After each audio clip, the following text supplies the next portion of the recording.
नमस्कार।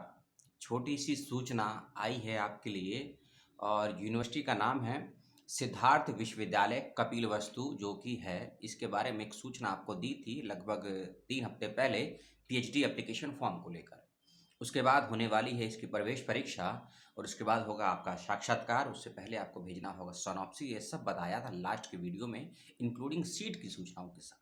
तो अब इसकी होने वाली है प्रवेश परीक्षाएं दिसंबर के महीने में, उसके बारे में आपसे बातचीत करूंगा इस छोटे से वीडियो में। साथ ही साथ एग्जामिनेशन के पैटर्न के विषय में बात करूंगा और साथ ही साथ ऐसे कौन से विद्यार्थी हैं जिनको प्रवेश परीक्षा नहीं देनी है उसके विषय में भी आपसे बात करूंगा, क्योंकि आपके कुछ सवाल भी आए हैं कुछ कुछ कमेंट बॉक्स में और मेरे ईमेल आईडी पर भी, तो उनके भी जवाब देने की पूरी कोशिश करूंगा।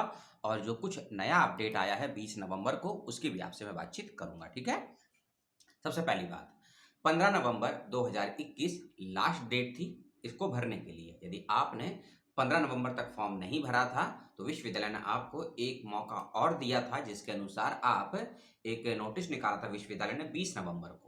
15 नवंबर लास्ट डेट थी, लेकिन 20 नवंबर 2021 को विश्वविद्यालय ने एक नोटिफिकेशन और निकाला और उसमें कहा गया कि जिन विद्यार्थियों ने 15 नवंबर तक फॉर्म को फिलअप नहीं किया है वो विद्यार्थी 27 नवंबर 2021 तक फॉर्म को फिलअप कर सकते हैं। यानी कि लास्ट डेट इसकी बढ़ाकर 12 दिन और ऐड कर दीजिए इस 15 में, 12-15 हो जाते हैं 27, यानी कि 27 नवंबर तक अंतिम फॉर्म भरे गए हैं। ठीक है, और 30 नवंबर तक आप अपने फॉर्म का प्रिंट आउट ले सकते थे। ये आपकी पहली सूचना।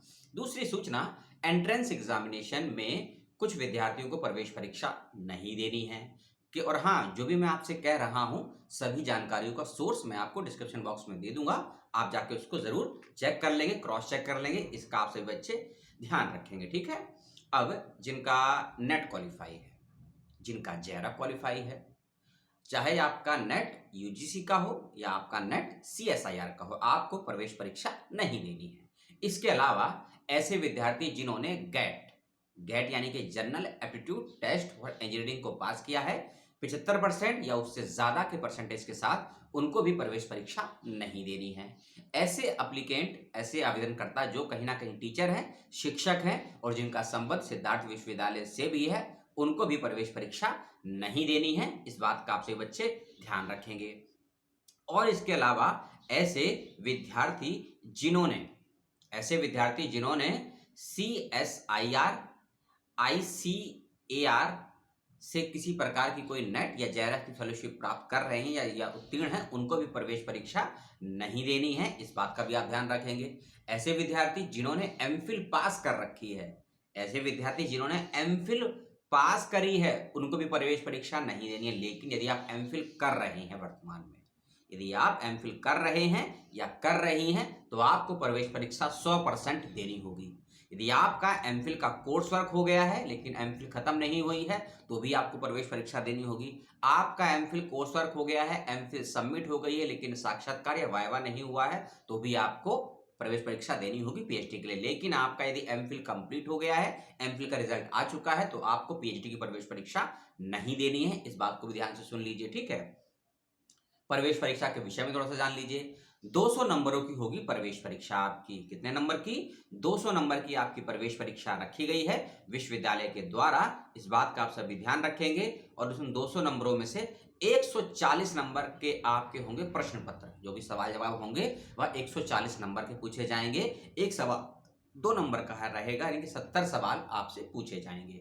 और 60 नंबर का आपका होगा इंटरव्यू, जिसको बोलते हैं साक्षात्कार। इस बात का भी आप ध्यान रखेंगे। और जो प्रवेश परीक्षा में सवाल जवाब होंगे वह आपसे MCQ मल्टीपल चॉइस क्वेश्चन, बहुविकल्पीय प्रश्न आपसे पूछे जाएंगे। इसका आप ध्यान रखेंगे, किसी प्रकार का कोई भी नेगेटिव अंक नहीं काटा जाएगा। वेन्यू ऑफ एंट्रेंस एग्जामिनेशन, उसको भी सुन लीजिए। प्रवेश परीक्षा केवल और केवल सिद्धार्थ विश्वविद्यालय के कैंपस में ही होगी। सिद्धार्थ विश्वविद्यालय के कैंपस में ही होगी, या फिर सिद्धार्थ विश्वविद्यालय से संबंधित जो भी अफिलेटेड कॉलेज या महाविद्यालय है उसमें भी आपका सेंटर पड़ सकता है। लेकिन उत्तर प्रदेश का जो एरिया है कपिलवस्तु का, उसी एरिया में आपकी प्रवेश परीक्षा रखी गई है। इस बात का आप ध्यान रखेंगे। प्रवेश परीक्षा का समय सुन लीजिए। 9 से लेकर 15 दिसंबर के बीच में आपकी प्रवेश परीक्षा हो जाएगी। क्या बोला मैंने? 9 से लेकर 15 दिसंबर के बीच में आपकी प्रवेश परीक्षा हो जाएगी, क्योंकि जो अंतिम और लेटेस्ट नोटिफिकेशन है विश्वविद्यालय की वेबसाइट पर, उसके अनुसार स्पष्ट तरीके से कह दिया गया है विश्वविद्यालय ने कि सेकेंड वीक ऑफ दिसंबर में आपकी प्रवेश परीक्षा रखी गई है। तारीख नहीं बताई है, वीक बताया है, तारीख आपको मैंने बताई है। ये सही गलत होगी इसकी जिम्मेदारी में मैं लूंगा, लेकिन सेकेंड वीक ऑफ दिसंबर में आपकी परीक्षा लेने का प्रावधान विश्वविद्यालय के द्वारा किया गया है। ठीक है, इसको भी आप ध्यान से सुन लेंगे और समझ भी लेंगे। परीक्षा केवल विश्वविद्यालय कैंपस में ही होगी। और हाँ, प्रवेश परीक्षा कंप्यूटर पे देनी है आपको या वो हाथ से होगी? प्रवेश परीक्षा आपको लिखित मोड पर देनी है। आंसर शीट मिलेगी, ओएमआर शीट मिलेगी, सवालों को पढ़िए, उसके जवाब ओएमआर शीट में फिलअप करके आपको सबमिट कर देने हैं। इसका ध्यान, कंप्यूटर के माध्यम से परीक्षा नहीं होगी, सीबीटी मोड नहीं है, ओएमआर मोड पर आपको परीक्षा देनी होगी। इसका आप सभी बच्चे ध्यान रखेंगे। और प्रवेश परीक्षा देने के बाद जिसमें भी आप उत्तीर्ण हो जाएंगे, क्योंकि उत्तीर्ण का परसेंटेज सीधा है 50% मार्क्स लाइए, 50% अंक यदि आप लेकर आते हैं प्रवेश परीक्षा में तो आप उत्तीर्ण माने जाएंगे। और यदि आप उससे कम नंबर लेकर आते हैं तो आप उत्तीर्ण नहीं समझे जाएंगे। लेकिन यदि आप ओबीसी में नॉन क्रीमी लेयर हैं, SC ST हैं, पीएच कैंडिडेट हैं, तो आपको 45% अंक लाने होंगे प्रवेश परीक्षा पास करने के लिए, इंटरव्यू तक पहुंचने के लिए। और जब आप इंटरव्यू में आपका चयन हो जाएगा तो इंटरव्यू में जाने से पहले अपना रिसर्च प्रपोजल सिनॉप्सिस बनाकर तैयार रख लीजिएगा। यदि आप प्रवेश परीक्षा में पास हो चुके हैं या प्रवेश परीक्षा से एग्जामिनेड हैं लेकिन आपका सिनॉप्सिस तैयार नहीं है, नहीं बना है, तो इंटरव्यू देने के लिए मत जाइएगा, ना ही सोचिएगा। विदाउट सिनॉप्सिस आप इंटरव्यू देने मत जाइएगा, ऐसा मेरा आपको आदेश भी है, सुझाव भी है, सलाह भी है। इस बात का आप ध्यान रखेंगे। ठीक है, तो प्रवेश परीक्षा जैसे कि मैंने आपको बताया सेकेंड वीक ऑफ दिसंबर में होगी। तो लगभग 5 से लेकर 10 दिसंबर तक आपका एडमिट कार्ड भी आ जाएगा वेबसाइट पर, इसलिए वेबसाइट को देखते रहिए। अगले 4-5 दिनों में आपको एडमिट कार्ड की सूचना मिल जाएगी। और यदि मेरे पास कोई सूचना आती है, मेरे सूत्रों से कोई सूचना आती है, तो भी आपको उस पर वीडियो मिल जाएगा। मेरे लिए कोई सलाह हो आपके पास, कोई सुझाव हो, कोई जानकारी हो आपके पास जो शेयर करने वाली हो, तो जरूर उसको बताइएगा। और मुझे लाइक मत दीजिएगा वीडियो पर, ना ही मुझे धन्यवाद दीजिएगा। मुझे बड़ी परेशानी होती है लाइक से और धन्यवाद से। आप मुझसे सवाल करिए, डिसलाइक करिए, सुझाव दीजिए। मेरे लिए अच्छा है, आपके लिए है या नहीं मैं इसके बारे में नहीं जानता हूं, लेकिन अपना ध्यान रखिएगा, अपनों का ध्यान रखिएगा। डिसलाइक दीजिए और सुझाव दीजिए, सवाल दीजिए और अगले वीडियो का वेट कीजिए। अपना ख्याल रखिए। पुनः कहूंगा, पुस्तकों से दोस्ती रखिए, प्रकृति से दोस्ती रखिए और संविधान के अनुसार कार्य करने का अपने अंदर एक प्रक्रिया को प्रारंभ कीजिए। अच्छा लगेगा आपको। धन्यवाद। जय हिंद।